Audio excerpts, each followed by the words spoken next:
आज मैं आपको फ्रेलिटी और सार्कोपीनिया के बारे में बताऊंगा। फ्रेलिटी तो वृद्ध लोगों में एक स्थिति ऐसी होती है कि वो बताते हैं कि साहब ये 10 दिन पहले तक चल रहे थे, 15 दिन पहले तक चल रहे थे।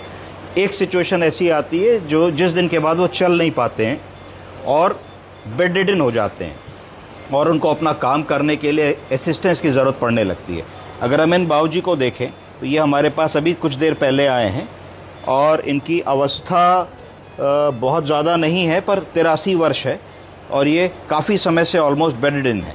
अब देखिए सार्कोपीनिया कितना ज़्यादा है कि इनका वज़न कुल 32 किलो है, 32 केजीज़ है। He has lost significant weight. तो अगर हम अपनी बॉडी का 10% से ज़्यादा वेट 6 महीने के अंदर लूज़ कर देते हैं, अगर कोई आदमी 60 किलो का है और अगर वो 6 से 7 किलो का वज़न 6 महीने में लूज़ करता है without trying to lose, unwillingly lose कर देता है, तो उसको सिग्निफिकेंट वेट लॉस कहते हैं। तो इसमें देखिए सिग्निफिकेंट सार्कोपीनिया है। He has lost all the intercostal muscles है, ये सब उनकी पसलियाँ चमक रही हैं।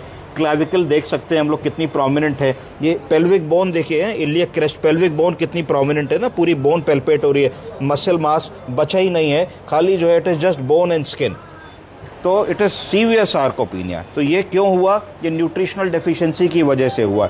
ग्रेजुअली ओवर लास्ट 1 ईयर इनका खाना पीना धीरे धीरे कम होता चला गया।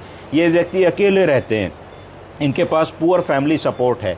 तो पहले खुद कुक कर लेते थे, फिर धीरे धीरे खुद कुक करने की क्षमता नहीं रही, फिर किसी मेड या केयरटेकर के ऊपर डिपेंडेंट रहे। कभी आया तो खाना मिला, कभी नहीं आया तो नहीं मिला, कभी ब्रेड खा ली, कभी चाय पी ली, कभी खाना किसी पड़ोसी ने दे दिया इत्यादि। तो एक सिचुएशन ऐसी आ जाती है कि जब आप मेल न्यूट्रिशन के कारण आपकी बॉडी की मेटाबॉलिज्म पूरी नहीं हो पाती है और जो बॉडी की चर्बी होती है, फैट होता है जिसको एडिपोज टिश्यू कहते हैं, तो एडिपोज टिश्यू एनर्जी में कन्वर्ट होता है आपको ऊर्जा देने के लिए, and you lose your body weight, you lose your body fat and you become very weak and frail.